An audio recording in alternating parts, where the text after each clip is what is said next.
అంబటి రాంబాబుని ములక్కాయలా వాడేస్తారండి నాకు తెలిసినంత వరకు. ఎన్ని కేసులు బనాయించినా ఇతని పైన ఎయ్యాలి. ఈళ్ళకి ముద్రగడ పద్మనాభం గారు కాపు రిజర్వేషన్ కోసం పోరాడితే, దానికి రిజర్వేషన్ ఇవ్వలేదు. ఏం చేయలేదు జగన్మోహన్ రెడ్డి, ఇచ్చింది చంద్రబాబు నాయుడు గారు. కానీ ముద్రగడ పద్మనాభ శవ రాజకీయం మాత్రం వైసీపీ చేసేసింది. కూతురు నడ్డుకోవడం దగ్గర నుంచి ప్రతి ఒక్కటి మేమే మేమే మేమే. పాడు కూడా మోసాడు జగన్మోహన్ రెడ్డి వెళ్ళిపోయి.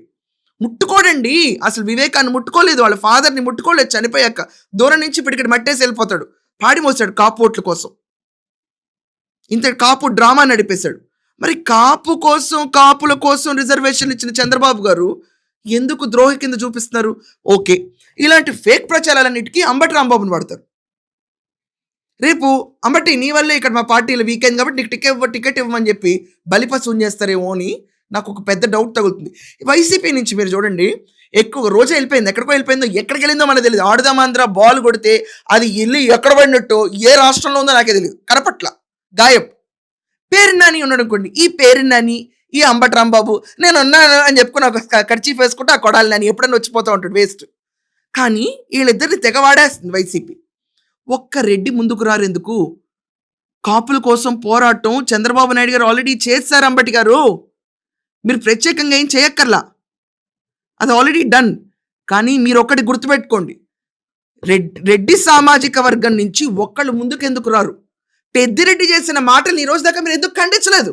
రాజకీయ నాయకుడుగా కొంతమంది కొన్ని విలువలు పాటిస్తారు. ఆ విలువలకు లోబడి నేను ఏదైనా మాట్లాడగలుగుతా తప్పైతే మా అంబటి రాంబాబు గారు మరి నేను మాట్లాడను. అక్కడ కాదు అసలు చూసుకుంది.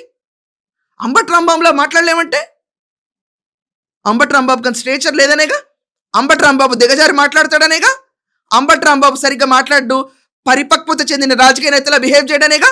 కానీ వాటర్ మాత్రం అంబటిని పడతారు. పెద్దిరెడ్డి ఏమో చెప్పకుండా చెప్పేశాడు, నేను అతనిలా మాట్లాడలేను అనుకుంటా. పోనీ పెద్దిరెడ్డికి ఏమైనా పెద్ద బ్యాక్గ్రౌండ్ ఉందా? కొడుకు మిథున్ రెడ్డి లిక్కర్ స్కామ్లో జైల్లో ఉండొచ్చాడు, చెప్పుకోవడానికి ఎంపీ. కానీ మనం వెళ్ళిందంతా జైల్లో ప్రోటీన్ పౌడర్లు తినడానికి. ఎవరికి తెలియదండి ఈ భాగవతాలన్నీ. సో నా ప్రగాఢ విశ్వాసం ఏంటంటే, ఇలా ఇంకో 2 ఏళ్ళు అంబటి రాంబాబుని బ్యాటింగ్ ఆడేసి బీఫార్మ్ ఇచ్చే టైంకి హ్యాండ్ ఇస్తారు. పెద్ద బలిపశు అవుతాడు. కాపుల కోసం నేను ఇంత పోరాడి రాంగ్ పీపుల్ దగ్గర పోరాడాన్ని ఇంప్రెషన్ అంబటి రాంబాబు తీసుకొస్తారండి. ఆ రియలైజేషన్ రావడానికి 2 ఏళ్ళు పడుతుంది. ఈ లోపు జరగాల్సిన నష్టం మొత్తం జరిగిపోద్ది.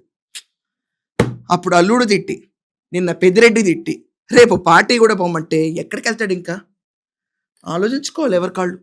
సో ఏమంటారు, అంబటిని బలిపశువు చేస్తున్నాడంటారా, లేకపోతే లేదు ప్రాపర్గానే వాడుతున్నారు వైసీపీ వాళ్ళు అంటారా? మీ ఒపీనియన్స్ ఏంటో కొంచెం కమెంట్స్లో రాయండి.